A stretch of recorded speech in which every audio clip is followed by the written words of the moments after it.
Integraleko Institutuak Fernando Rodríguez Barrenetxea, psikologian doktore eta meditazio maizuaren eskutik eskaintzen duen hitzaldira. Mindfulness arreta kontzientea, jakinduria lortzeko zuzeneko bidea idatzi du Fernando, liburua, eta gainea meditazio integraleko ikertzailea da. Meditazio vipassanoaren metodologia zaharra, mendebaldeko gizarteen arlo personala eta sozialean ikuspegi transformatzailearekin integratuz. Gaurko hitzaldia mindfulnessak banakako heldutasunean eta eraldaketa sozialean duen eraginari buruzkoa da.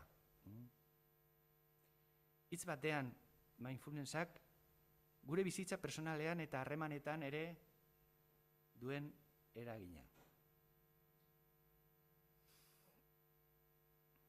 Bien, decíamos, hola, bienvenidos a todos a esta charla que desde Baraca, el Instituto de Psicología Integral, ofrecemos en la persona de Fernando Rodríguez Barrenetxea.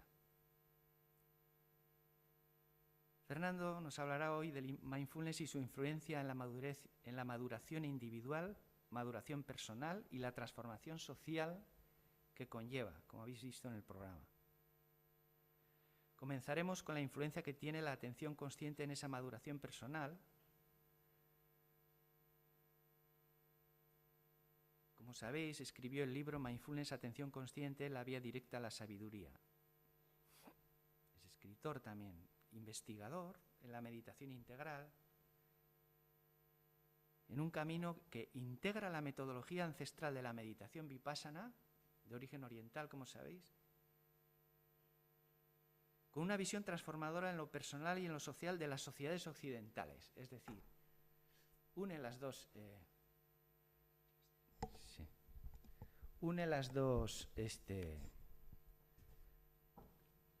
sabidurías, digamos.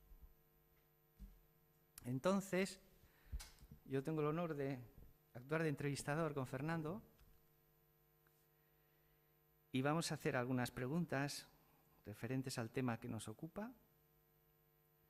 Y la primera pregunta obligada es, como siempre, tenemos mindfulness, tenemos meditación, la gente como que no lo distingue, es muy difícil de definir, pero ¿nos puedes aclarar un poquito la diferencia, quizás las diferencias que hay entre las dos tecnologías? Bueno, arratsaldeon denori, eskerrik asko etortzeagatik. Naiz eta gazteleraz eman hitzaldia gero, edo elkarrizketa, gero nahi izan ezkero egin dezakezu galderak bai gazteleraz, bai euskeraz, nahi dezuten bezala, baina hori, ulermenaren alde egingo dugu hori gazteleraz egiten. Sí, es interesante esta diferenciación. Primero, la meditación ya está sujeta a cantidad de mitos, prejuicios y creencias extrañas, ¿no?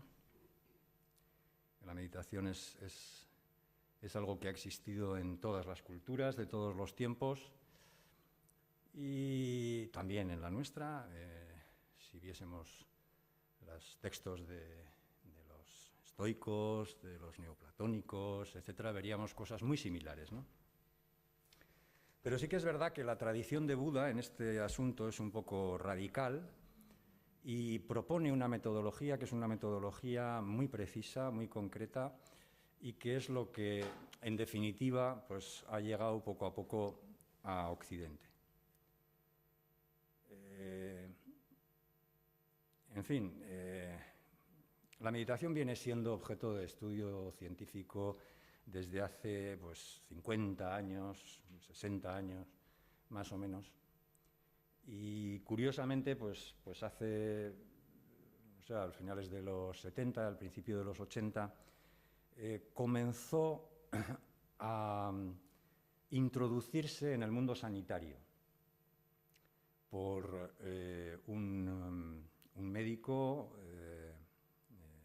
americano que de una forma semiclandestina trataba a sus pacientes con meditación y yoga y observaba que esto producía beneficios para estas personas. Y entonces se le ocurrió pues, hacer un programa, un protocolo de 8 semanas para entrenar a la gente en esta metodología. ¿Por qué 8 semanas? Pues porque, como sabéis, en Estados Unidos las casas de seguros, las compañías de seguros, pagan cualquier terapéutica que demuestre, con evidencia empírica, que produce los mismos resultados o mejores que otras terapéuticas. Y John Kabat-Zinn, que es el que comenzó con esto, pues tenía esta posibilidad, porque él trabajaba en un hospital universitario, hizo un diseño de investigación y consiguió probar que efectivamente esta práctica pues, producía beneficios iguales o mejores que la farmacología o que otras terapéuticas que se utilizaban para el estrés, que era lo que él trataba fundamentalmente. Entonces, así es como empieza esto, y luego se extiende, ¿no? Porque se convierte en un boom. Esto y ya veremos por qué, porque es lógico que se convierta en un boom, ¿no? Es inapelable. O sea, es que estamos hablando de desarrollar una habilidad humana que es la habilidad gracias a la cual aprendemos la atención consciente. Con lo cual, pues, evidentemente, si seguimos practicando de manera consciente la atención consciente, nuestra evolución personal, nuestra comprensión de las cosas va a ir madurando sin solución de continuidad. No hay escapatoria. Entonces, bueno, esto llega aquí y se queda con este nombre de mindfulness.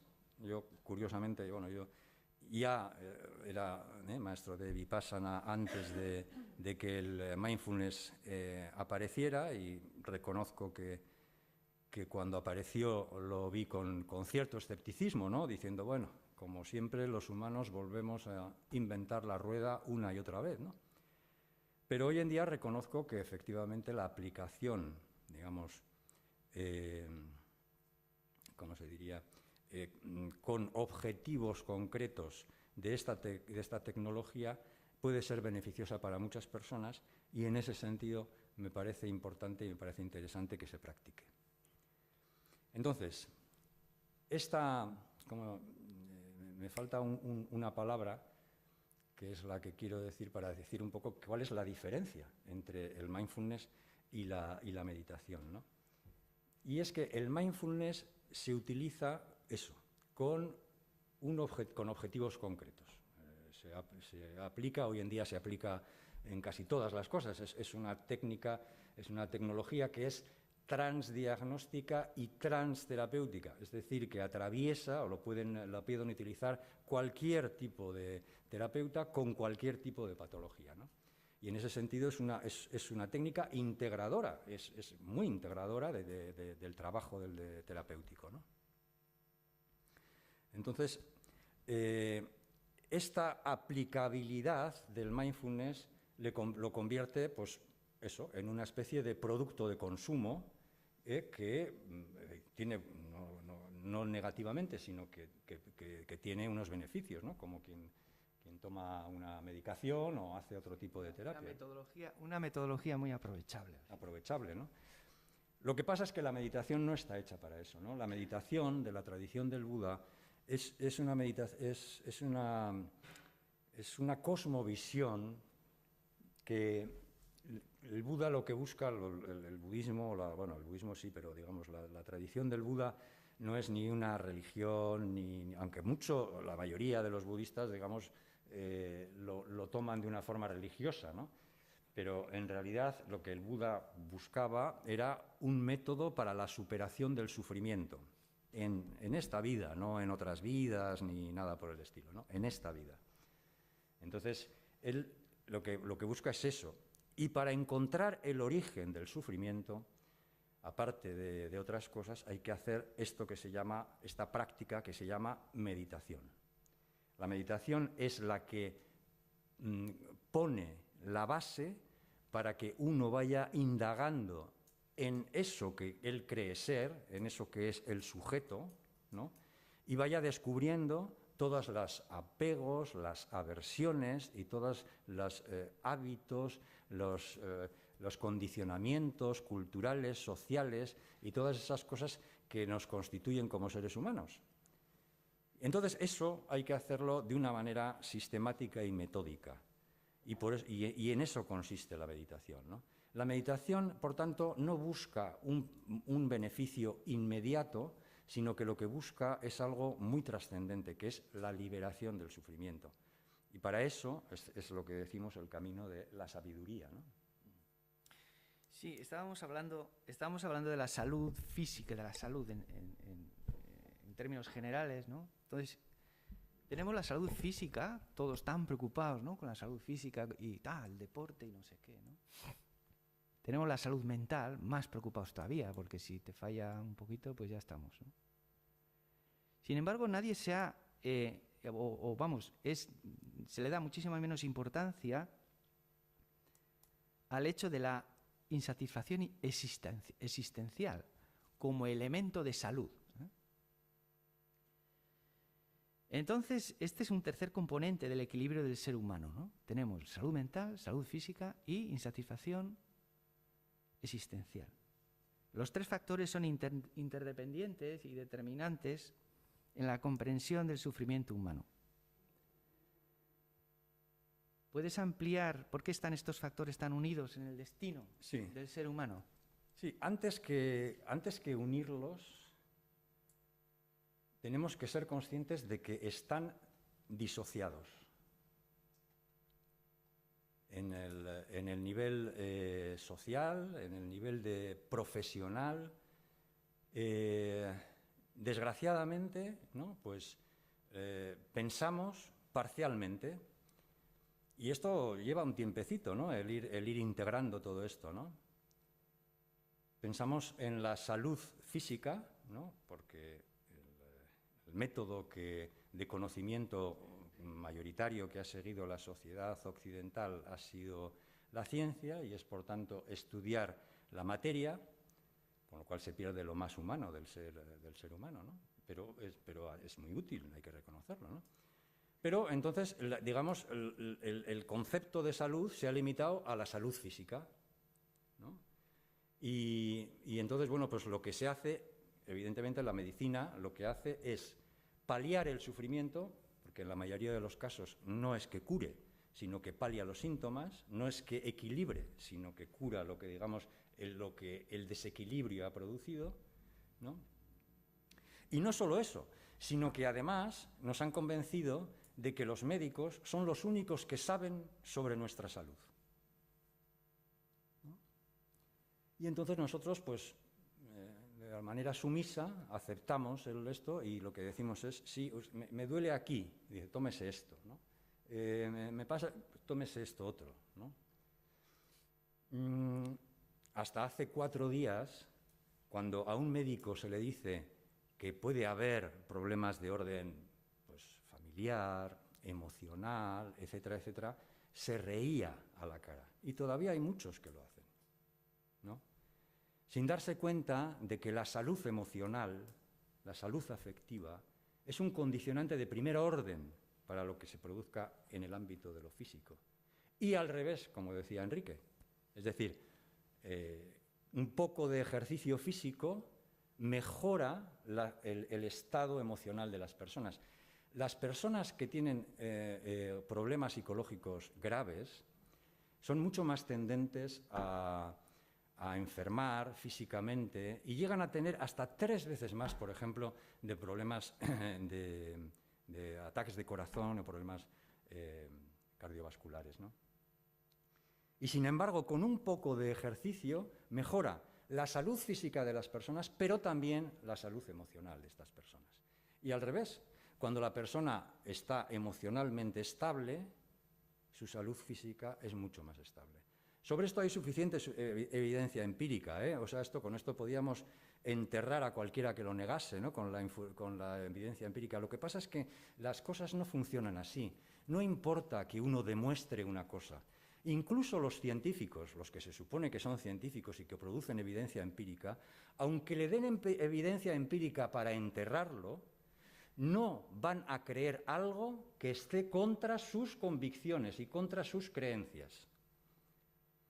Entonces, bueno, pues esto es lo que se trata, de que todo esto se vaya de alguna manera empastando, ¿no? Pero llegamos a un tercer punto, que es un punto, claro, de enorme trascendencia. Bueno, ya sabemos, y también hay evidencia empírica sobre esto, ¿no?, de que las personas religiosas, ¿no?, tienen mucha más satisfacción en la vida, ¿no? Las personas que tienen mentalidad materialista sufren mucho más y disfrutan mucho menos de la vida.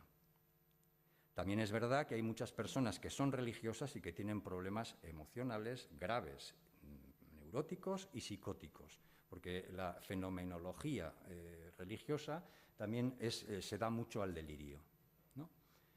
Pero hay algo que va más allá de lo que sería lo religioso, porque al final lo religioso es adherirte a una serie de creencias colectivas, aceptar una doctrina y aceptar un tipo de jerarquía.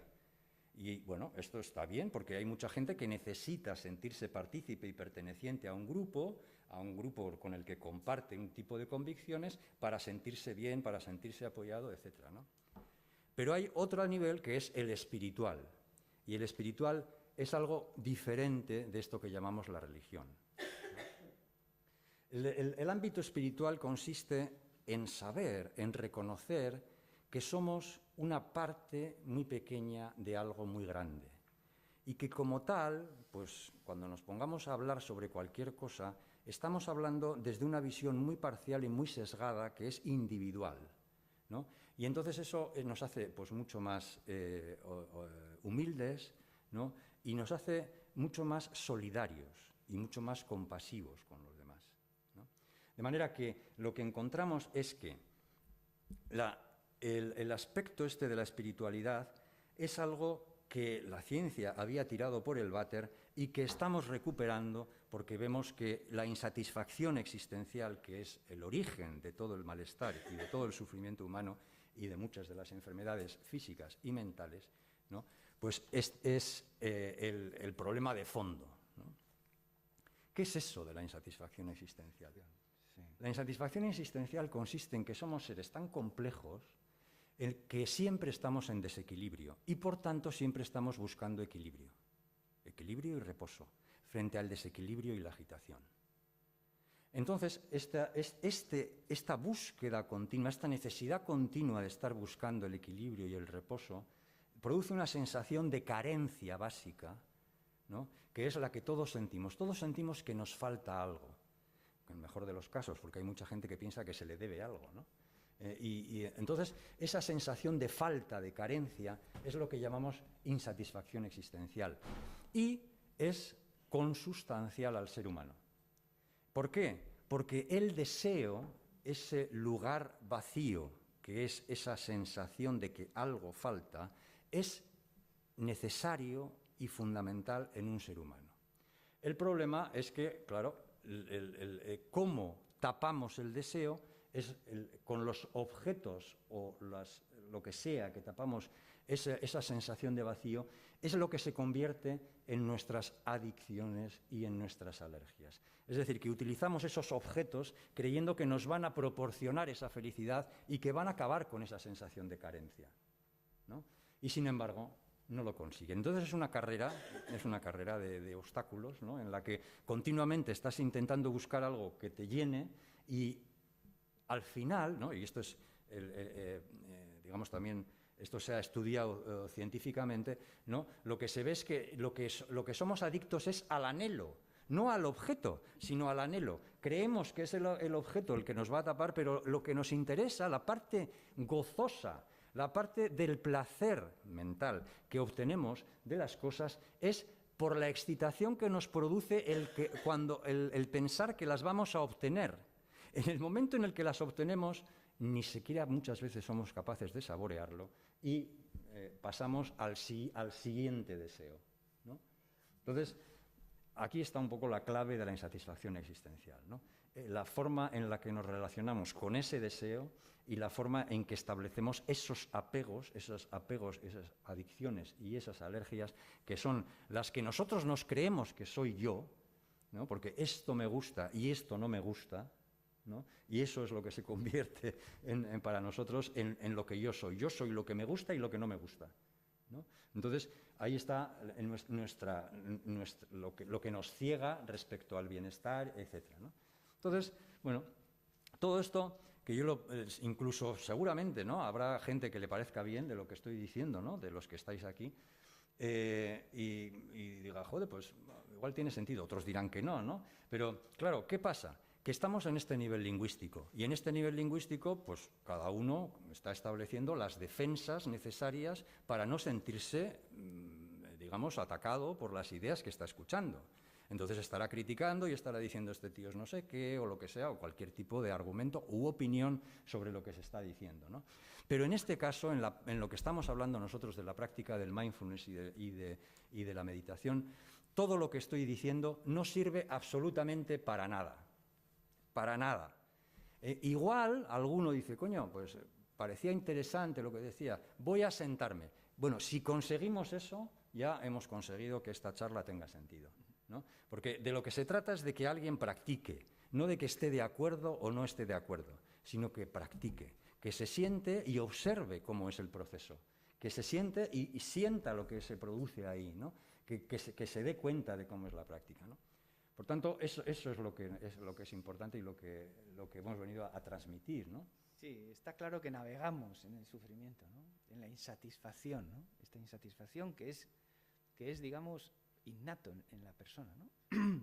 Sin embargo, vamos dándole forma porque es necesaria, precisamente para la maduración del humano, es necesario sentir ese vacío existencial. El problema es cómo lo llenamos, ¿no? Entonces, por eso, bueno, a mí me parece que es tan importante ahí, en la mediana edad, sobre todo, que es cuando surge con más fuerza ese vacío existencial. Entonces, en ese momento, dirigir la mirada a algo que esté en nuestro deseo, pero en nuestro deseo de madurar, ¿no? No en nuestro deseo de consumir de manera adicta, ¿no? Entonces, esto tiene una influencia comunitaria también. Entonces, ¿cómo puede el mindfulness entrar en una dimensión de satisfacción, en una dimensión más social, más comunitaria, ¿no? Bien, esto es un poco también lo que nos ha animado a organizar este encuentro, ¿no?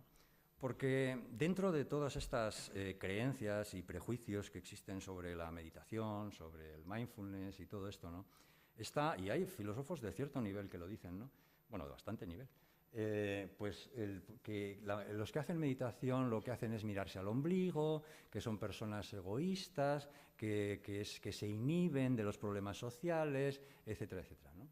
Y esto es una creencia que existe mucho también en la sociedad, ¿no? Y claro, los que hemos practicado nos damos cuenta de que eso, cuando menos, es incierto, si no es totalmente mentira, ¿no?, dependiendo de los casos, ¿no? Porque lo que hemos observado en nuestro propio proceso, en nuestra propia forma de estar en el mundo, es que la práctica de la meditación nos ha hecho sentir la vulnerabilidad, ¿no? Sentir que somos seres vulnerables, ¿no? Porque vivimos como con una especie de, ¿no?, y que en cierto sentido es necesario, ¿no?, con una especie de ceguera respecto a nuestra mortalidad y a nuestra vulnerabilidad, ¿no? En la tradición del Buda hay una palabra difícil de traducir, que es dukkha, que es esto que decíamos de la insatisfacción existencial, ¿no? Y la insatisfacción existencial, en el ámbito, diríamos, en el ámbito profundo, tiene que ver con que nosotros somos un organismo biológico, tiene un sustento biológico este organismo, y que por tanto está sujeto, pues, a todo lo que está sujeto cualquier materia, ¿no?, al frío, al calor, al hambre, a todas estas circunstancias que cualquier organismo biológico tiene, ¿no? Y además es muy probable que enferme, lo más probable es que suframos enfermedades a lo largo de nuestra vida, que es evidente que envejecemos y está clarísimo que vamos a morir. Entonces, frente a esto, lo que hacemos es establecer una serie de mecanismos de defensa para no darnos cuenta de esta realidad, ¿no? Y nos creamos un mundo simbólico en el que pensamos que nosotros somos los dueños de nuestra vida y podemos hacer con ella lo que queremos, que somos libres, curiosamente, y que en fin, que no vamos a pasar por estas circunstancias, ¿no? Y bueno, pues eso es, digamos, la parte más evidente de lo que es eso que llamamos la insatisfacción existencial, de lo que es lo que llamamos el sufrimiento, ¿no? Y es que queremos que nos pasen cosas que no nos van a pasar, tenemos expectativas sobre la vida de cosas que probablemente no pasen nunca, lo más probable, ¿no? No queremos que nos pasen cosas que nos van a pasar, y por mucho que encontremos cosas mínimamente satisfactorias, se van a acabar, ¿no? Entonces, esto es lo que llamamos el sufrimiento más evidente de lo que nos pasa como seres humanos, ¿no? Pero claro, la cuestión a la que tú te refieres es esa, que nosotros decimos, vale, con esta tradición occidental, ¿no?, que es individualista, que es materialista, etcétera, etcétera, uno piensa que él solo va a arreglarse, y en todo caso puede ir a un especialista que le arregle, ¿no? Pero que se trata de que yo me arregle, ¿no? Como si esto fuera posible, ¿no? Creo que las circunstancias actuales nos están mostrando que el ser humano individual es inviable, que es algo que no queremos darnos cuenta. Es inviable el ser humano individual. No puede existir un ser humano individual. Es imposible. Una barra de pan, para que nosotros obtengamos una barra de pan, han intervenido 100 personas o 200, ¿no?, desde que se pone la semilla para que salga el trigo o el centeno o lo que sea, hasta que llega a tus manos, ¿no? Es que no nos damos cuenta de la enorme dependencia que tenemos, y los urbanitas todavía más dependencia, ¿no?, que tenemos, ¿no?, de los demás, ¿no? Vivimos ciegos a esta circunstancia, ¿no? Entonces, esta idea de separatividad es la que está en el origen de este sufrimiento. Es decir, como seres humanos nosotros evolucionamos desde el egocentrismo. A nosotros los niños nos parecen egocéntricos, porque lo son, porque tienen que serlo, porque en principio lo que les sale es eso, es decir, yo y lo demás lo que se quite, ¿no? Y entonces, bueno, pues voy a quitarle esto al otro, voy a hacernos ta. Lo que aprendemos a lo largo de la vida es pasar de ese egocentrismo a un mundicentrismo, en el mejor de los casos, ¿no?, pasando por un etnocentrismo, etcétera, etcétera, ¿no?, que también esto lo hemos conocido y lo conocemos aquí, ¿no? Y llegar a un mundicentrismo, ¿no? Esa es la verdadera espiritualidad. La verdadera espiritualidad es la que acoge, abraza a todos los seres, incluido el planeta, ¿no?, por muy diferentes que sean, por muchas creencias opuestas que tengan, etcétera, etcétera, ¿no? En eso consiste la verdadera espiritualidad, ¿no? Entonces, bueno, pues ese paso, ¿no?, del egocentrismo al mundicentrismo es lo que llamamos la maduración individual, ¿no? Y esto es lo que se consigue durante la práctica, porque en la práctica, al principio, lo que nos damos cuenta es de que nos tratamos muy mal a nosotros mismos, de que o somos nuestros peores tiranos o somos nuestros peores o más condescendientes con nosotros mismos, ¿no? Entonces, frente a eso, ¿no?, que al principio nos da mucha rabia darnos cuenta de eso, por eso la práctica de la meditación no es un camino de rosas, hay que enfrentarse a muchas cosas de esas de las que no queremos ver y las que llevamos sin querer ver toda la vida, ¿no? Pues en ese proceso, ¿no?, pues vamos descubriendo que somos nuestros peores tiranos y decimos, bueno, pues aprendemos a tratarnos amablemente. En principio aprendemos a tratarnos más amablemente, ¿no? Entonces hay una cosa que se llama la teoría de la mente, ¿no? Y es una cosa que los hombres, los seres humanos, a partir de los 4 o 5 años empezamos a tener, y es que empezamos a darnos cuenta de que los otros también tienen intereses y tienen intenciones, ¿no? Entonces, claro, cuando entramos en eso, en darnos cuenta de que los demás también tienen sus propios, ¿no?, sus propios intereses y todo eso, pues empezamos a darnos cuenta de que para convivir pues tenemos que tener una serie de normas que no son normas naturales, pero que tenemos que aceptar para poder convivir, ¿no? Entonces, no solo nos hacemos más amigos de nosotros mismos, sino que comprendemos que el otro está en esa misma situación, que el otro le pasa lo mismo, porque una mente humana es casi igual que otra mente humana, ¿no? En lo estructural, en lo básico, ¿no? Luego las experiencias, la biografía, la cultura, todo eso va haciendo esas diferencias que hay, ¿no?, entre los seres humanos, ¿no? Pero todos estamos un poco hechos de lo mismo, ¿no? Y entonces, bueno, pues eso hace que empecemos a ser amigables con los otros, ¿no? Al principio somos amigables con los otros, ¿no? A veces sale bien, a veces no, ¿no? Hay que también aprender a defenderse, eso es muy importante en la vida también, ¿no? Aprender a tomar distancia, tomar de una manera sana, ¿no? No neurótica, ¿no? Efectivamente, ¿no? Y luego, entonces, empezamos a poder alegrarnos con las cosas buenas que les pasan a los otros, ¿no? Que si os dais cuenta, esto es justo lo contrario de la envidia. El poder alegrarse de que a los otros les pasen cosas buenas y no enfadarse porque no me pasan a mí es lo contrario de la envidia y es el comienzo de la generosidad, ¿no? Entonces, esto en un país que se supone que el deporte nacional es la envidia, pues ya es un nivelazo, ¿no? Pero todavía podemos madurar más, ¿no? Y efectivamente dices, bueno, pues no solo cuando el otro está bien, y cuando el otro está mal, ¿qué? ¿No? Y cuando el otro está mal y aprendemos a estar con el mal del otro, no a evitarlo con consejos y tal, no te preocupes, esto no pasa nada, esto ahora te parece así, pero se te va a pasar enseguida. Eso no le arregla a nadie nada, al contrario, da mucha rabia a las personas que le dicen este tipo de cosas, ¿no? El poder estar con el sufrimiento del otro es lo que llamamos compasión, el poder compartir el sufrimiento con otras personas, ¿no? Sí. Y esto ya es otro nivel, ¿no?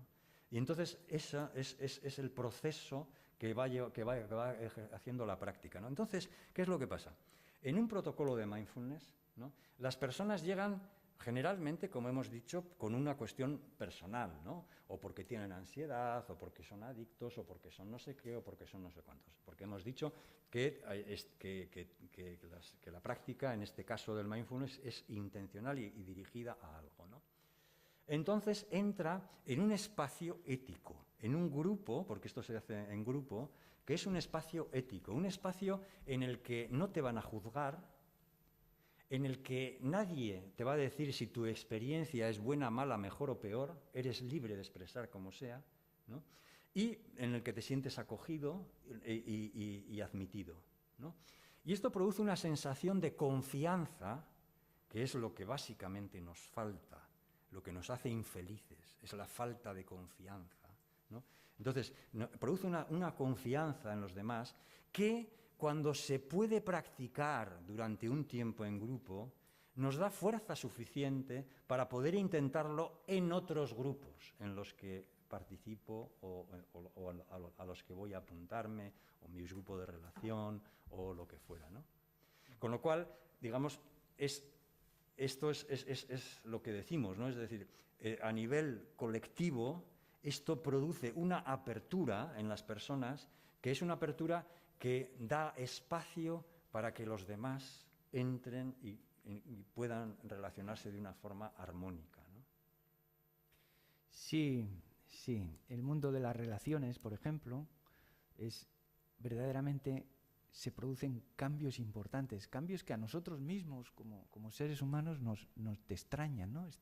Te notas cambiado a la hora de relacionarte con otras personas, ¿no? Y bueno, bien. Y las otras personas, normalmente, como uno está todo el rato consigo mismo, no se da mucha cuenta. Pero lo que normalmente viene de fuera, ¿no? Que la gente dice, oye, pues, ¿qué pasa? Pues te veo como más tranquilo, o más amable, ¿no? O incluso, ¿no?, más guapo, ¿no? Porque normalmente es desde el exterior, desde donde viene la confirmación de que la práctica está teniendo sus resultados. Sí, invariablemente mindfulness produce un cambio, ¿no? Y podemos hablar un poquito del cambio, de los cambios que produce, ¿eh? Porque todo momento, esto lo aprendemos en mindfulness, todo momento es cambiante y se refleja en las constantes tanto físicas como mentales. Poco a poco vamos como cultivando, la conciencia se va desarrollando, se va ampliando, empezamos a darnos cuenta de otros niveles de conciencia, ¿no? Entonces, ¿qué cambios produce el cultivo del mindfulness como tal, ¿no? Y cómo aplicar estos cambios a la vida real. Este es un poco la conclusión de los que estudiamos mindfulness, de los que estamos allí sentados, ¿no? Cómo aplicarlo en la vida real, porque verdaderamente es una revolución con nosotros mismos y también con los demás, ¿no? Cómo aplicarlo y qué cambios produce el cultivo. Sí, bueno, en realidad la práctica tiene unas instrucciones, ¿no? Pero es una instrucción tan tonta, tan sencilla, que no nos la creemos y nos complicamos la vida, ¿no? Porque consiste simplemente, claro, cómo desidentificarnos de ese personaje que yo creo ser y que está narrándolo todo, cuestionándolo todo, diciendo que esto está bien, está mal, con sus juicios continuos, etcétera, etcétera y tal, ¿no? Esto en principio parece complicado, ¿no? Pero en realidad es muy fácil. Usted siéntese, busque una posición cómoda, más o menos cómoda, pero erguida, a ser posible con la columna vertebral, ¿no? Sin apoyar, sino sosteniéndose usted su columna vertebral, y no haga nada más, simplemente esté así. Y ya está, ¿no? Y entonces uno lo que empieza a ver es que empieza el personajillo, empieza a decir, uy, qué tontería, no sé para qué me apuntaba esto. Mejor que haga macramé, ¿no? Porque por lo menos aprendería algo, ¿no?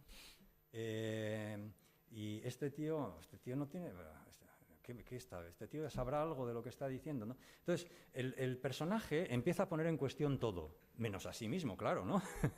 Entonces, de eso se trata, ¿no? De que nos demos cuenta de todo lo que hace ese personaje, de cómo hay incomodidad física que te quiere sacar de eso, que quiere hacerte que te muevas, y hasta tal punto, ¿no?, que eso no nos damos cuenta del nivel de programación, automatización y condicionamiento en el que vivimos, ¿no?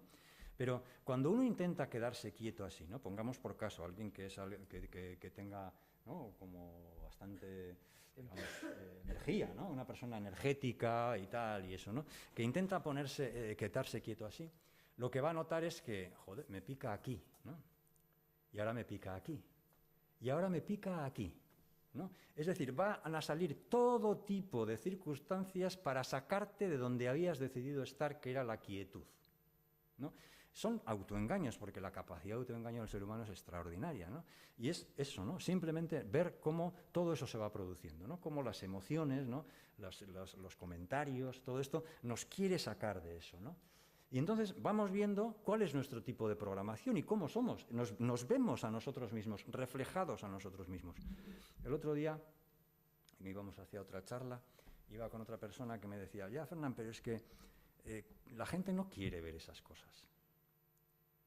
La gente prefiere, pues eso, ir a una clase de yoga a estirarse y a sentir el placercillo de lo que es el estiramiento, ¿no? Y quiere hacer cosas que le gustan, ¿no?, y que le apetecen, pero no enfrentarse a sus demonios. Y es verdad, ¿no? Es verdad, es así. ¿Por qué? Porque este es el grave problema, ¿no? Esta es la cuestión, ¿no? Es decir, nuestra programación como mamíferos nos conduce inevitablemente a la búsqueda desesperada del placer y a la evitación del dolor, ¿no? Entonces, nosotros estamos programados de manera animal y biológica para hacer esto. Y esto mismo, en el ámbito de lo simbólico, lo hemos convertido en el bien y el mal. Lo que nos parece nutricio, lo que nos parece agradable, está bien, es bueno, y lo que nos parece amenazante, lo que no nos gusta, es malo, ¿no? Y entonces vivimos atados a esto que es el bien y el mal, el placer y el dolor, ¿no? Entonces, mientras no seamos capaces de colocarnos por encima de esa programación, entonces es muy difícil que salgamos de lo que es una vida bastante animal, ¿no?, que es la vida de, digamos, los seres humanos en continua guerra, en continua lucha por los recursos, en continua crispación, etcétera, etcétera, ¿no? Porque lo que buscamos es egoístamente, seguimos buscando el placer individual y no conseguimos ver el nivel de la y supervivencia. Buscamos tapar el dolor también en él. Estamos echando tierra a nuestro propio dolor, ¿no? En lugar de enfrentarnos a ello y estar ahí y crear una relación con tu dolor, ¿no? Y esto es otro de los puntos que en el mindfulness es más notorio, porque gente que viene con verdaderamente un dolor mental me refiero a gente neurótica que viene muy cascada, ¿no? Entonces se enfrentan con su dolor y resulta que están viendo y cambian su relación, y siguen siendo neuróticos, pero menos porque cambian la relación con su dolor. Y luego cada vez menos y cada vez en la medida que van cultivando su propio aprecio, ese dolor va disminuyendo, ¿no? Y aprenden a caminar con él como un compañero de camino. Bien. Pero de todas formas, por responder todavía a la pregunta que me habías hecho, beneficios, ¿no?, que produce, ¿no? Claro, cuando se establece uno de esta manera, ¿no?, entonces, claro, hay inmovilidad, ¿no?, y hay un descenso notable de todos los estímulos en los que vivimos, ¿no? Y entonces eso produce calma. Al tener que procesar muchas menos información, eso va generando calma en el organismo. Y entonces eso es ¿no? Este es uno de los efectos que se produce, ¿no? También os digo una cosa, si lo que se busca es la relajación física, desde luego hay técnicas y cosas muchísimo mejores que la meditación. No es una técnica de relajación, pero produce calma, ¿no? Y la derivada es, además, que produce aceptación. ¿Qué es eso de la aceptación? Pues produce aceptación de que las cosas son como son, ¿no? Y de que no pueden ser de otra manera, ¿no? Es el darte cuenta de que, bueno, es que esto es así, es que el personaje es el personaje y tiene que hablar y tengo que dejarle hablar y le escucho con interés, le escucho, ¿no? Si habla, no alimento la proliferación ni de pensamientos, ni de ningún tipo de emoción, ni nada por el estilo, pero detecto en el momento en el que aparece lo que aparece, ¿no? Y entonces, pues eso va apareciendo, ¿no? Entonces uno dice,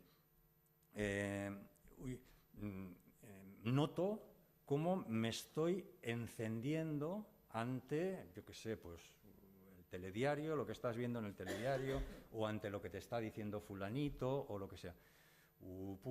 Esto empieza, ¿no?, a subir, ¿no? Y entonces, al darte cuenta, atención consciente. ¿Por qué? Porque la atención está, siempre hay atención, pero la atención consciente solo se utiliza cuando tenemos algo que aprender. Si no, por una cuestión de economía de recursos, lo que hacemos es aplicar procedimientos que tenemos mecanizados y automatizados, ¿no? Entonces, si esto sube, mi automatismo es pegar un grito, insultar o lo que sea, ¿no? Pero como tengo ese pequeño margen para darme cuenta de que me estoy poniendo de esta manera, entonces tengo un margen para decidir, no voy a insultarle. ¿No? Y entonces eso es un paso, ¿no?, liberador, ¿no? Ahí es donde empezamos a encontrar eso que llamamos la libertad, ¿no? Entonces uno se puede ir desautomatizando de todas esas cosas, de todas esas reacciones, ¿no?, automáticas y programando esa mente, ¿no?, a través de esta aceptación de que hay en lo que hay. Alguien podrá decir que lo que acaba de decir Fernando es control, ¿no? Estar controlado. No, es conciencia. Es decir, lo que aplicamos es, nos damos cuenta desde nosotros y precisamente siendo amables con nosotros mismos, de que vamos a saltar y vamos a soltar un taco o vamos a arremeter contra algo, ¿no? Es conciencia, no es control. Control es otra cosa, ¿eh? Es lo contrario del control. Es la amistad contigo mismo prácticamente, ¿eh? Eso es un lugar seguro, es crear un lugar seguro y normalmente eso al principio solo se puede hacer en grupo y es de lo que hemos venido a hablar aquí, ¿no? porque incluso uno solo es incapaz de generar un lugar seguro lo suficiente como para estar 20 minutos o media hora sin moverse. No somos capaces. Intentarlo. Llegar a casa y hacerlo. Simplemente eso, para daros cuenta de que no podéis. Pero entonces está el grupo, ¿no? Y cuando el grupo está ahí y uno tiene durante 15, 20 minutos de estar en la meditación 40.000 tentaciones de moverse, de salir, de levantarse, de insultar a todo el mundo, de gritar, de todas esas cosas, ¿no? Y entonces observa que los demás están ahí, por una cosa que se llama vergüenza torera, nos quedamos quietos y conseguimos superar lo que no sabríamos superar nosotros solos. Así que el grupo es tan importante para el aprendizaje, ya que fundamental, ¿no? Porque somos muy cabezaduras. Es decir, aunque vamos a suponer que incluso le vemos las ventajas a esto, ¿no? Decimos, coño, esta práctica tiene mucho de bueno, ¿eh? Esta práctica puede ofrecerme muchas ventajas y tal, ¿no? Sí, pero hoy no tengo tiempo. Y mañana tampoco. Y al día siguiente tampoco, ¿no? Entonces, sí, es muy buena. Pero ya cuando me jubile, ¿no? Entonces igual tengo tiempo, porque ahora, claro, ahora no puedo perder el tiempo, ¿no? En estas cosas, ¿no? Sí, ciertamente. Además, cuando se está en la época que se trabaja, ¿no? Que estamos trabajando en las empresas y en donde sea, ¿no? Nos creemos que estamos muy ocupados, ¿no? Y es precisamente el mindfulness es donde mayor mayor aprovechamiento tiene, porque si y aquí alguien lo podrá decir, si a la mañana utilizamos un periodo de tiempo, pues salimos con una actitud diferente que en el trabajo se va a notar, en ti y en los demás, ¿no? Y como decía el proverbio zen aquel, ¿no? Dice, si no tienes, si estás tan ocupado que no puedes meditar 20 minutos, es señal de que tienes que meditar 1 hora. Porque hasta que alcances tu propia calma, ¿no? Y esto es un entrenamiento, lo que estaba diciendo Fernando al final en grupo, es como un entrenamiento de un equipo, es una metodología en que entrenamos, pero claro, entrenamos cuerpo, mente y también espíritu, es decir, eso que también tenemos dentro, ¿no? Que es indefinible, ¿no? Y que está ahí, ¿no? Y es un entrenamiento muy, muy vital desde donde lo miremos. Y es que, claro, como hemos dicho, desde hace 20 o 30 años esto se investiga científicamente y entonces pues hay resultados que, digamos, son creíbles, están legitimados para mentalidades como la nuestra, ¿no? De que necesita de esta evidencia científica, ¿no? Y entonces, ¿qué sucede? Que tanto los gobiernos como las corporaciones están invirtiendo miles de millones en investigar y en desarrollar esto, porque saben que esto tiene unas ventajas enormes. Probablemente solo ven las ventajas de la productividad y de la eficiencia de las personas, y en las industrias y en sus puestos laborales, ¿no? Y esto es, digamos, esta utilización que a veces se le ha llamado mindfulness, ¿no? Para objetivos prácticos, etcétera, ¿no? Que es lo que decíamos antes, que no es lo que llamamos la meditación, ¿no? Que tiene digamos, esta otra dimensión muchísimo más profunda y muchísimo más larga, ¿no? Porque cuando uno practica esto y descubre los beneficios que esto produce, no se vuelve a aburrir en toda su vida. No existe el aburrimiento. Porque hay tantísimas cosas para observar. Cuando uno aprende cómo observar, hay tantísimas cosas para observar, hay tantísimas cosas para darse cuenta, que todo en la vida cotidiana es una ocasión para aprender algo. Cuando yo salgo a la calle, cuando cuando uno ha practicado y sabe cómo observar. Cuando yo salgo a la calle, estoy atento a mi cuerpo, estoy dándome cuenta de cómo piso, de si levanto o no levanto las rodillas, de si voy encorvado, de cómo llevo no sé qué, voy sintiendo el aire a mi alrededor, no pierdo de vista dónde estoy, pero estoy dando importancia a lo que en ese momento estoy utilizando, que es el cuerpo, ¿no? Entonces, esto es lo que produce una armonización de estos niveles físico, emocional, cognitivo, espiritual, ¿no? Los va armonizando de manera que cuando estás haciendo una cosa, y cuando estás haciendo otra, ¿no? Pero de una manera, digamos, ordenada. Entonces, claro, esto, como digo, está invirtiéndose muchísimo dinero, ¿no? en investigarlo, ¿no? Y no está mal, ¿no? Como decíamos antes, no está mal. Lo importante no es que el empresario gane más o menos. Lo importante es que esas personas han conseguido una herramienta que va a desbloquear su proceso de maduración individual y va a desbloquear el proceso de maduración colectivo. Evidentemente que van a ser más eficaces y que también el ambiente en las industrias y esto va a ser mejor. Pero además van a hacerse más conscientes y van a seguir presionando a los políticos y a las autoridades de una manera que va a conducir en el buen sentido, en el sentido del beneficio, el bien común, el beneficio colectivo y la protección del hogar en el que vivimos, que es el planeta, ¿no? Sí, verdaderamente el mindfulness representa una transición, del consciente, ¿no? Digamos, de la vida que estamos acostumbrados a vivir en nuestro entorno, ¿no? Entrenamos en clase, entrenamos en grupo, si hay intercomunicación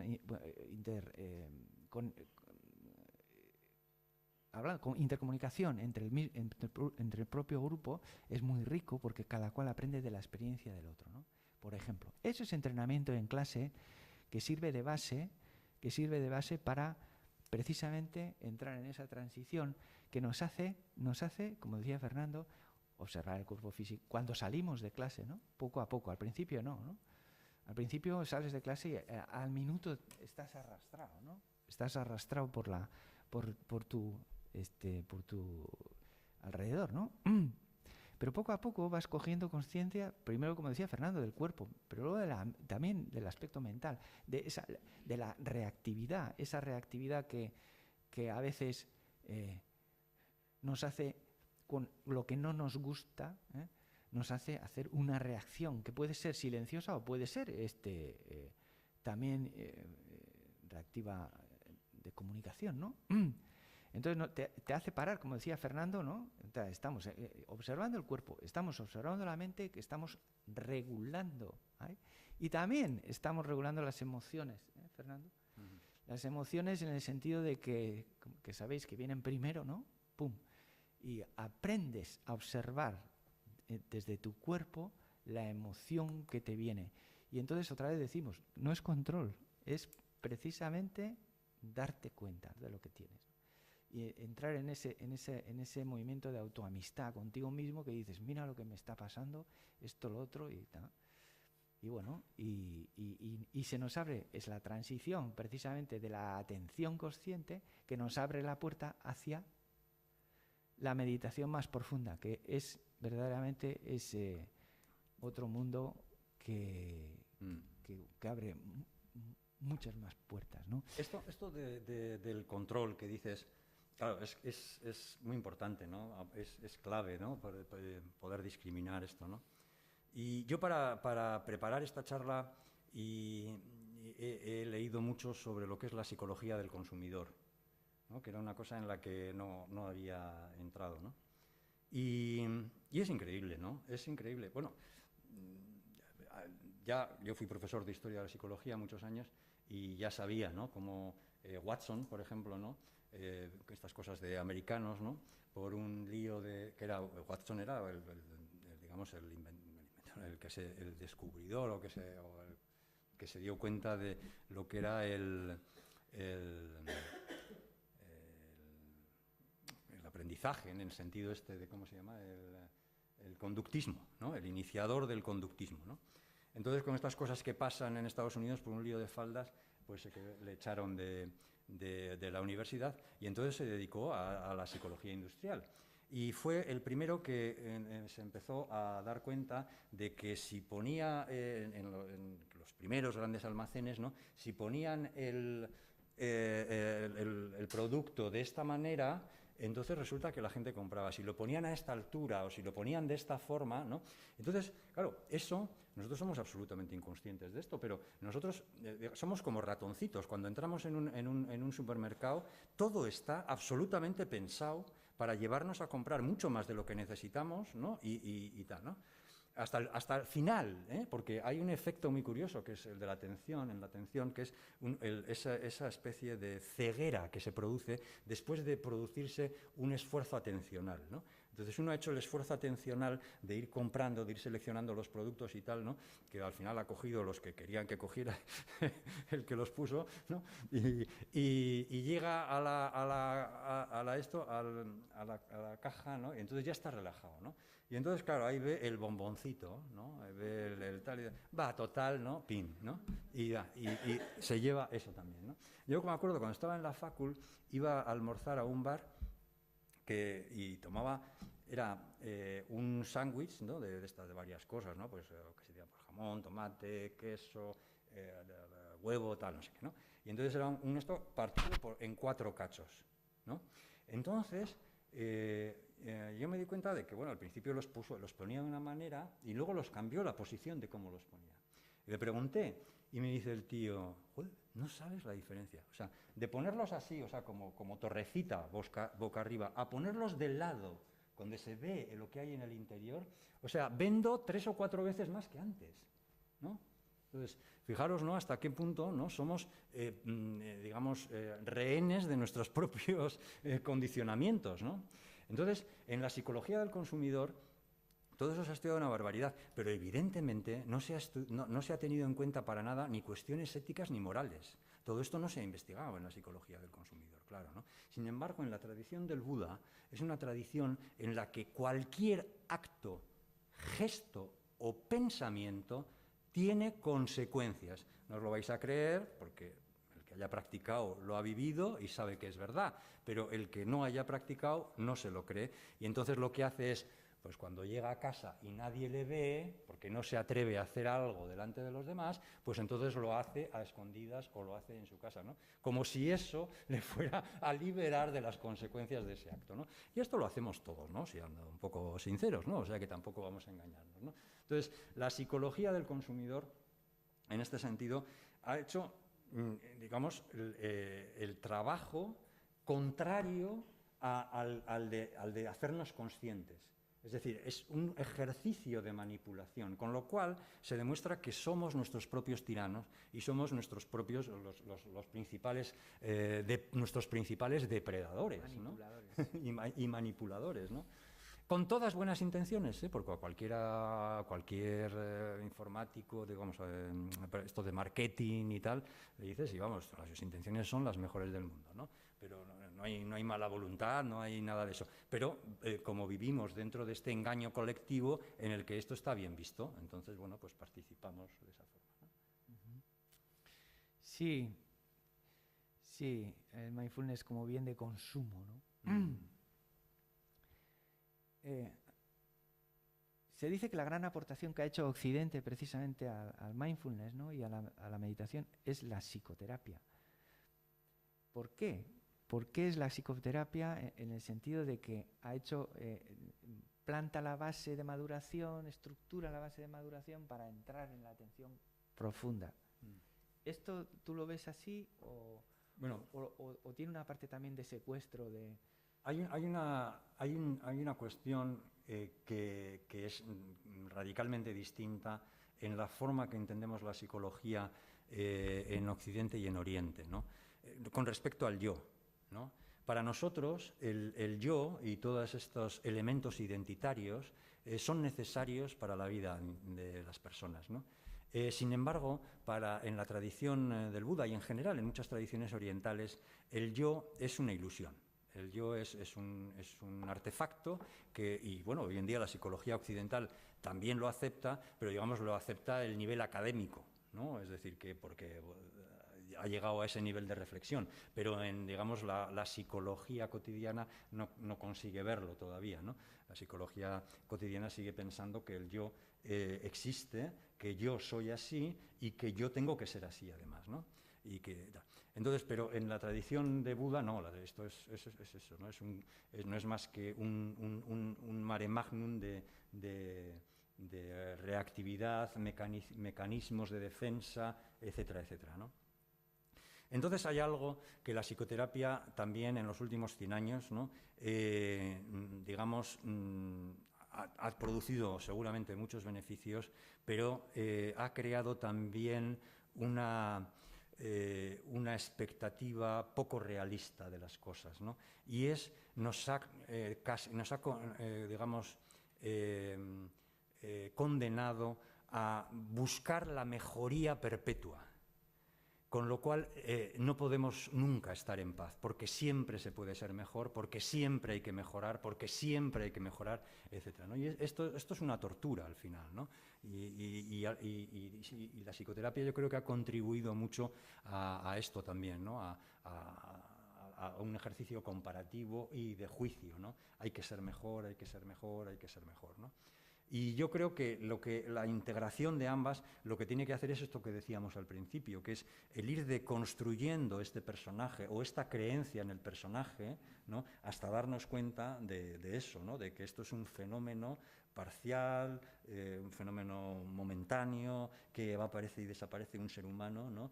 Y que realmente tiene muy poca importancia, ¿no? Aunque para cada uno de nosotros la tiene, ¿no?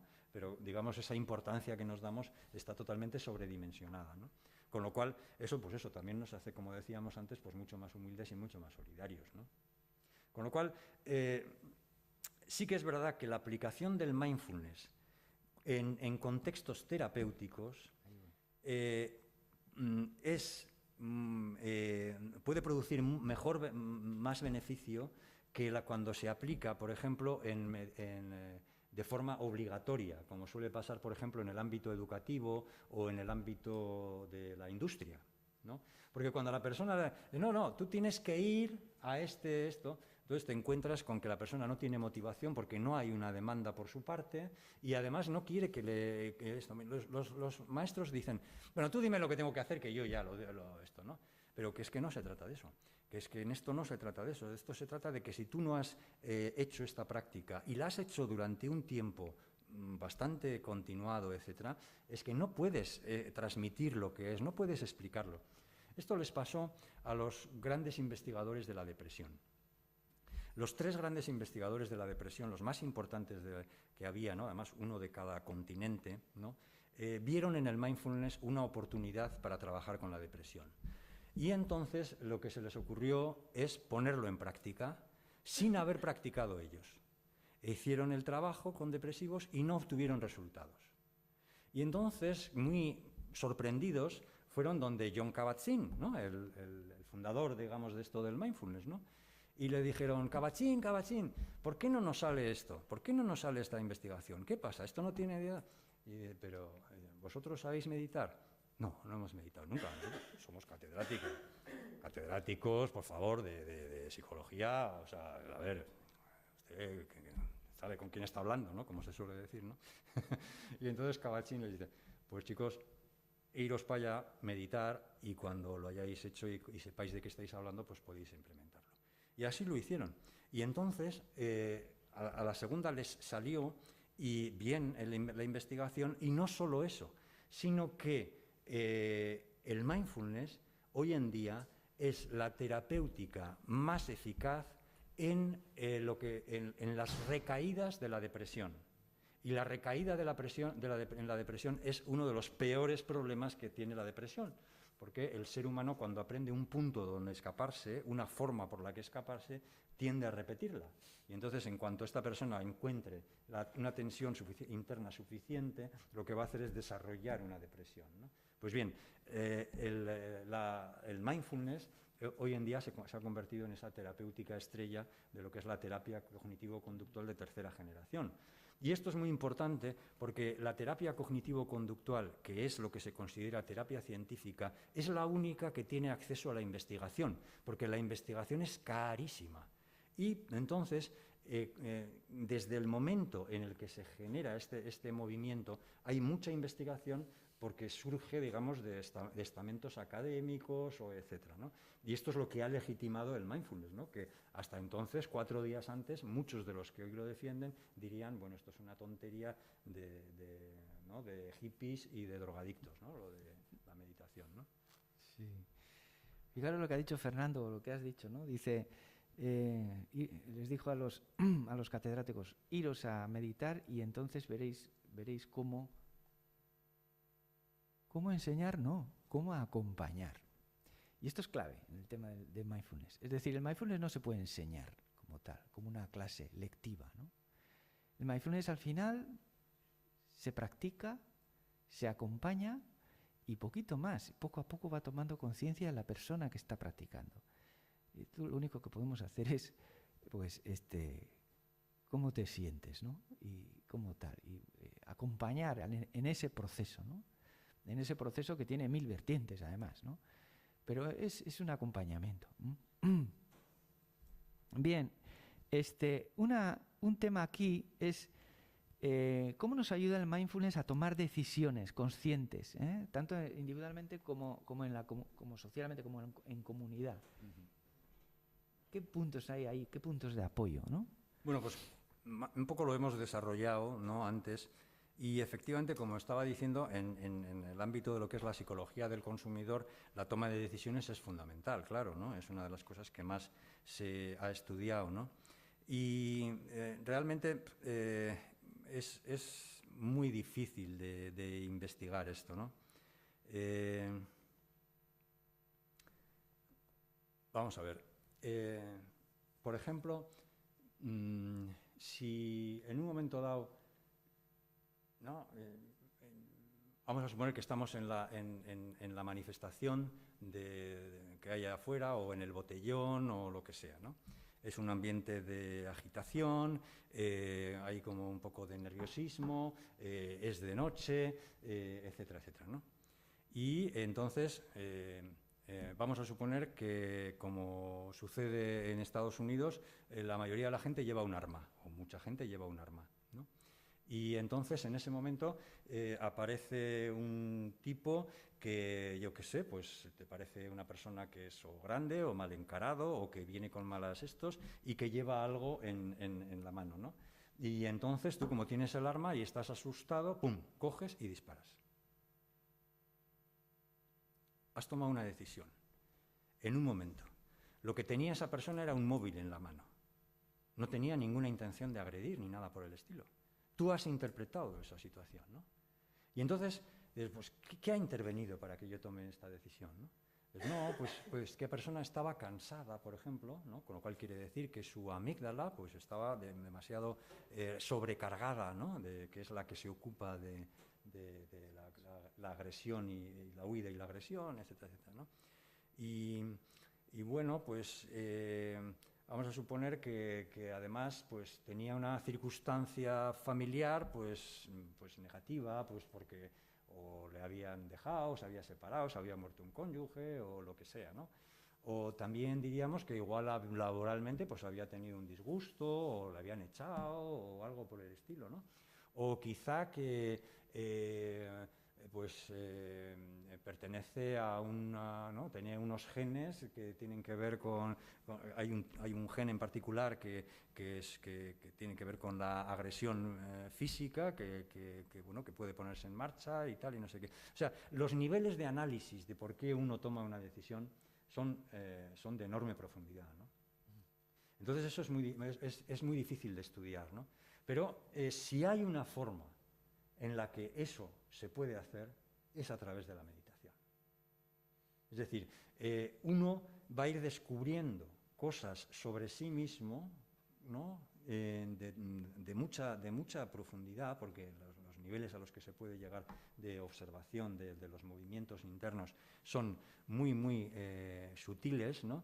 Y entonces ahí puede descubrir, ¿no?, cómo toma las decisiones o en base a cuáles son sus verdaderas intenciones, no sus apetencias o lo que sea, ¿no?, que es un poco lo que trabajaría la psicología del consumidor, sino las verdaderas intenciones que le animan, ¿no? Cuáles son necesidades y cuáles son deseos simplemente, ¿no? Pues toda esta diferenciación que es fundamental, sobre todo a la hora de tomar decisiones conscientes, decisiones que sean buenas para uno mismo y para el planeta, ¿no?, pues es fundamental, ¿no?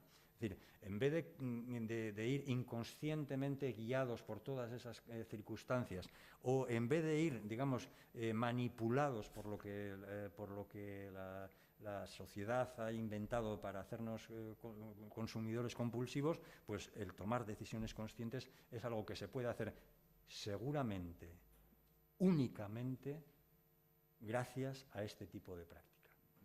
Porque dice, no, es que uno puede ser, esto es muy sabio, pues comportándose éticamente, ¿no? Por ejemplo, siendo ético en sus decisiones.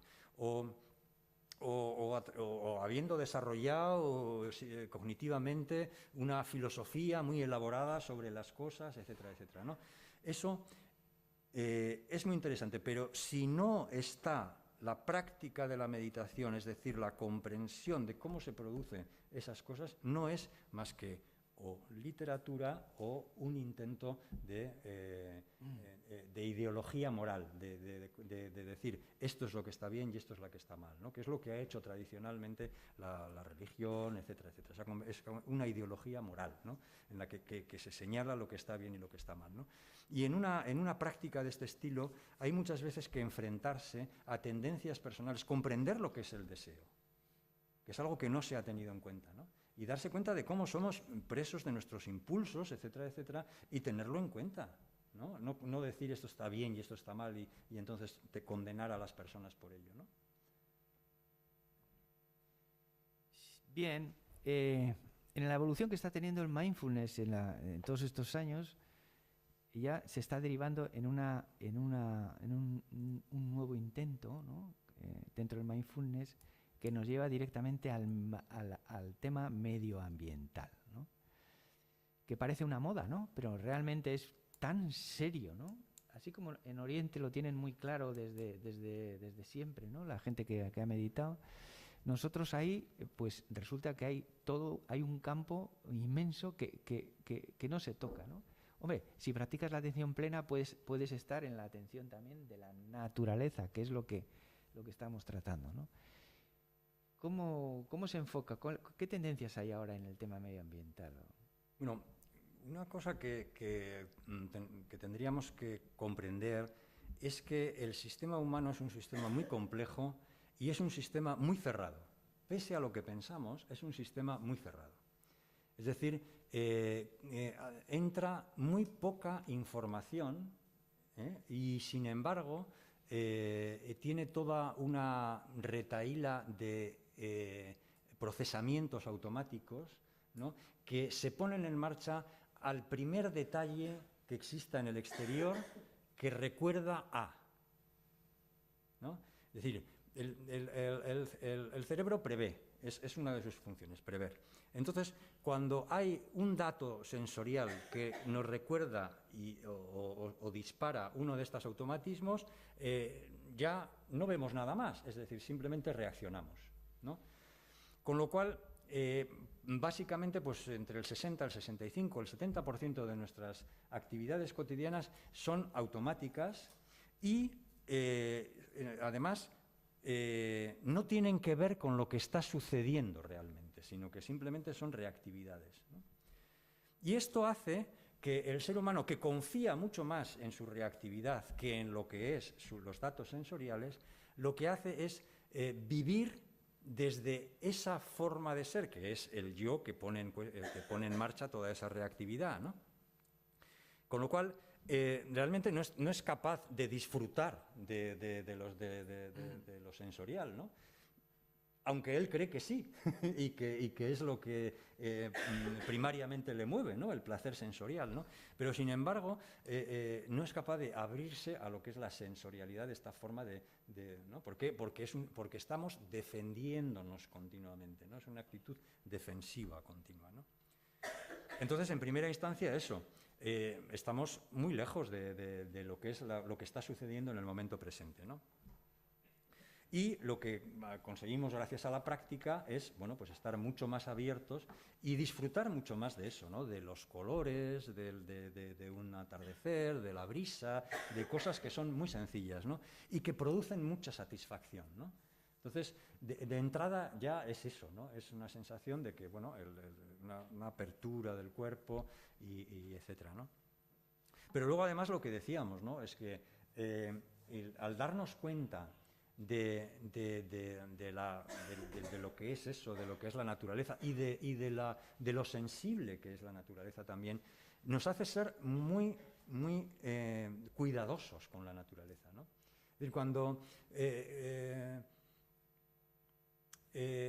a ver, cuando en un momento dado, vamos a suponer que uno ha abierto un caramelo, ¿no? Y el papel, ¡pum!, lo tira, ¿no? Normalmente es un gesto automático, ni lo pone en cuestión, ¿no? A no ser, luego también puede haber toda una cuestión social y cultural que hoy en día ya nos empieza a señalar, ¿no? Que tenemos que tener cuidado con estas cosas y tal, ¿no? Pero es que eso sería la presión social, cultural, etcétera, y volveríamos a estar haciendo las cosas no porque yo las sienta y las haya comprendido, sino porque si no me van a castigar o me van a multar o me van a ver mal, ¿no? Pero, sin embargo, cuando uno tiene esta práctica, ¿no? Cualquier gesto que sea un gesto poco solidario con los demás y con la naturaleza, se siente como tal. Es decir, que si uno tira ese papel, se va a quedar pensando, ¿qué ha pasado? O sea va a tener esta especie de reacción de decir, ¿qué he hecho? Hay algo que he hecho sin cuidado.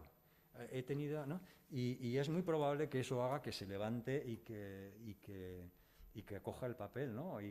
O muchas otras cosas, ¿no? Con respecto ya a lo que puede ser, pues eso, nuestra alimentación o nuestra forma de transporte o nuestra forma de vivir en general, ¿no? Nos va haciendo mucho más sensibles.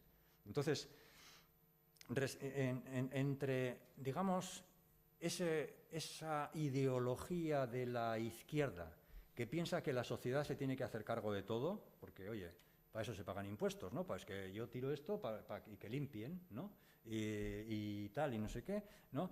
Y a las personas que no quieren trabajar y que porque tal, pues oye, pues que la sociedad es que se tiene que hacer cargo de ellas, porque tal, ¿no? Entonces, frente a eso, y las derechas que lo que dicen es, no, la persona si es pobre es porque no quiere trabajar y porque no quiere no sé qué, pues que se haga cargo de sí mismo y tal, ¿no? Entre estas dos posiciones que realmente se han ido como alternando en el poder, ¿no? Entonces, pues, y no dando ningún resultado, ¿no? Porque no hay una transformación individual, ¿no? Porque no hay una transformación de la mentalidad colectiva, etcétera, ¿no? Pues el mindfulness puede hacer que este proceso de mentalización sea más rápido y sea más generalizado, ¿no? Por eso, digamos, la charla de hoy consistía en eso, ¿no? En decir que efectivamente la práctica nos puede conducir a la maduración individual y esa maduración individual nos va a conducir a una transformación colectiva, ¿no? Y en estos momentos sería muy importante. Por supuesto, sé que es esto, ¿cómo se dice? Un brindis al sol, ¿no? Es decir, que esto no tiene consecuencias, pero algún día recordarlo, ¿no? Recordarlo. Cuando uno se hace cargo de su propio proceso y toma responsabilidad sobre su vida, sobre su cuerpo, sobre sus emociones, sobre sus pensamientos, es cuando realmente madura y es la única forma en la que la sociedad podría superar sus conflictos actuales. Sí, la charla de hoy era maduración individual y transformación social, pero es que la transformación social llega hasta la naturaleza, ¿no? Que es la gran asignatura pendiente del hombre, ¿no? Que se cree que la naturaleza es suya. Y realmente somos una cosita dentro dentro de la naturaleza. Fijaros lo que está pasando ahora mismo con el volcán, ¿no? ¿Qué hace la gente? Mirar. No podemos hacer otra cosa que mirar cómo se está creando más terreno, y en la medida que nos vamos integrando en la naturaleza nosotros y observas tanto las plantas en el suelo, cómo están creciendo los insectos que te están rodeando y tal, y aprendes a ser uno más dentro de toda esa cadena, eso da mucha madurez psicológica y también y da mucha satisfacción, te abre a la naturaleza, ¿no? Y es una asignatura pendiente. Bueno, pues no sé si tenemos algo más o... No, pues si alguien quiere preguntar o opinar, intervenir.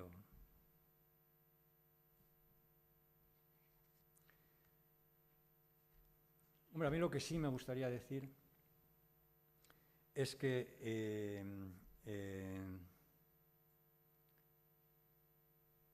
es difícil hacer esto solo. Y tampoco es una actividad en la que se puede hacer diciendo, sí, bueno, pues un día voy al gimnasio, otro voy a no sé qué y otro voy a meditación. O sea, esto no es una actividad más. Bueno, puede serlo, uno lo puede reducir a una actividad más. Y por tanto también reducirá sus beneficios y todo lo que puede obtener de ello, ¿no? No, esto engloba a todo el ser humano y, como hemos visto, no solo al ser humano, sino a la sociedad y a la naturaleza. Esto es, como decimos, algo que atraviesa todos los elementos constituyentes del ser humano. Y, por tanto,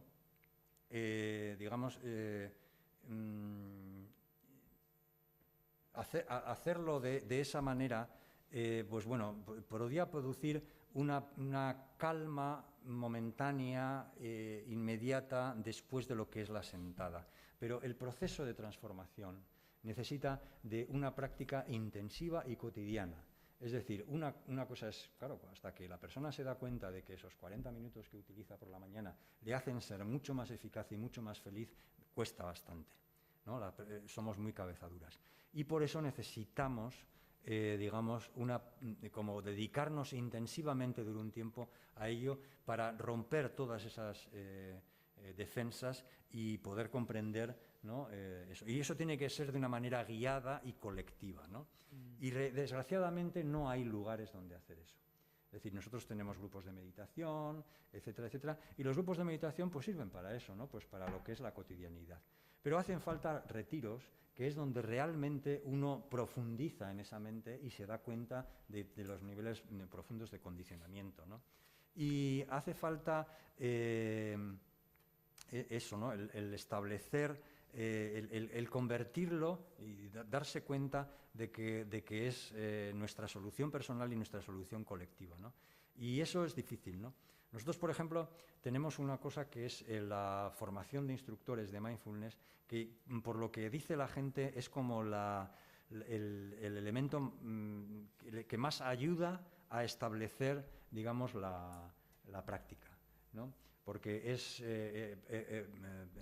exigimos, digamos, un compromiso en la práctica, aparte de dar mucha información, de tener el apoyo del grupo y de muchos otros elementos, ¿no? Y hay mucha gente, nosotros hemos formado, llevamos 18 promociones, no solo aquí, sino también en Andalucía, en Levante, en Alicante, etcétera, ¿no?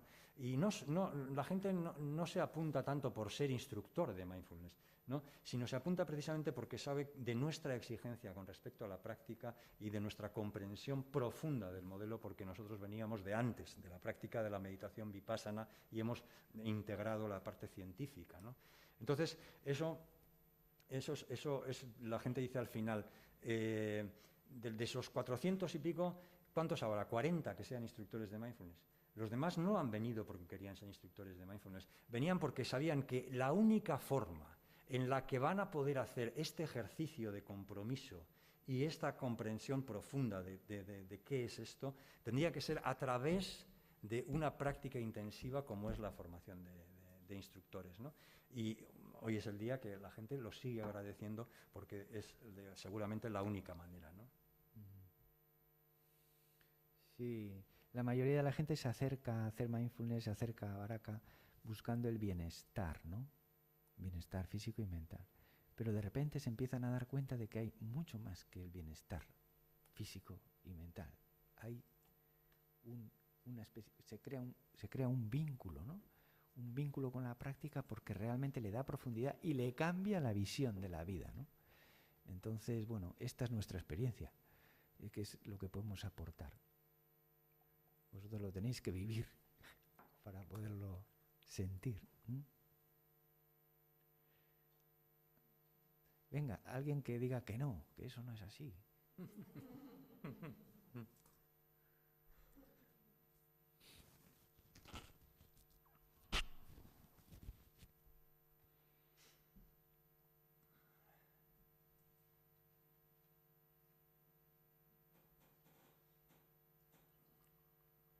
A la 1, a las 2. Pues bertantxe utziko dugu, nahi izan ezkero. Oso gustora ibili gera, espero dezagun zuek ere gustora egotea. Bai, eskerrik asko etortzeagatik eta bueno, zer behar badizue, zuek badakizue nun gaude, han